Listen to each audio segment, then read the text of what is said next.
TBR Takedown happened from the 4th to the 10th of January. I took part and there were some challenges to complete. I had previously decided on a few books that I wanted to read during the readathon, but I did change my mind midway through.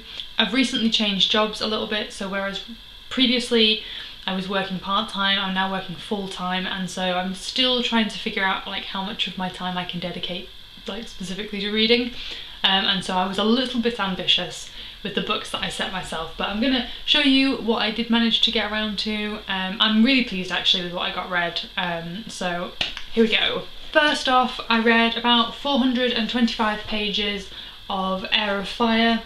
That finished the book for me, so I was about this way through and finished the rest of it. In the first couple of days of the readathon, I didn't get it finished quite as quickly as I would have liked, but I was finished by probably Friday. I probably finished this, I think I stayed up late and finished this Thursday night. And this one completes the challenge of reading a book with fire colours on it. It does have some yellow around the outside, and sometimes fire can be green, and it can also be blue, and it has the word fire on the front as well, so that's why I chose this one for that one.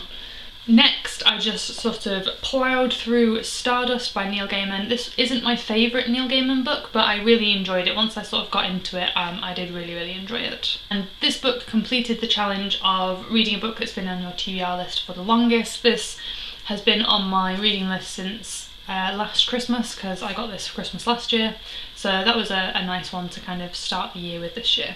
The next set of challenges was a book from your most recent haul, a first in a series, complete a series or read a sequel. I read a number of trade paperbacks, so I read Saga volumes 3, 4 and 5, and I read The Walking Dead volume 1. And this also counts, as a non-novel that I read during the readathon.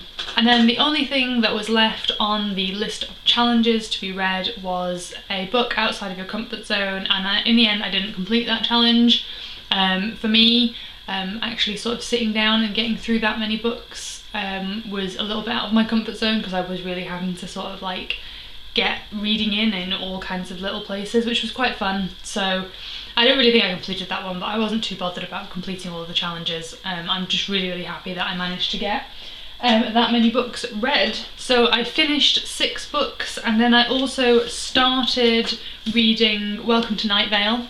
I've read about 30 pages of this. I'm really enjoying it so far, but I put it down and then I kind of forgot about it, which is funny if you've seen one of my other videos where I said that I got this book and was really ecstatic about it, and then I just keep sort of like putting it down and then forgetting that I've got it. This, I'm going to have to leave this somewhere where I can see it so that I can actually sort of pick it up and get into it. But I really like it, and that its chapters are kind of like little short stories, but then they also all link in with each other, so I really like this. It's quite good for reading when I go to bed. And I have also finally picked up the second book in the Mortal Instruments series, City of Ashes by Cassandra Clare, and I read 164 pages of this as well in the readathon.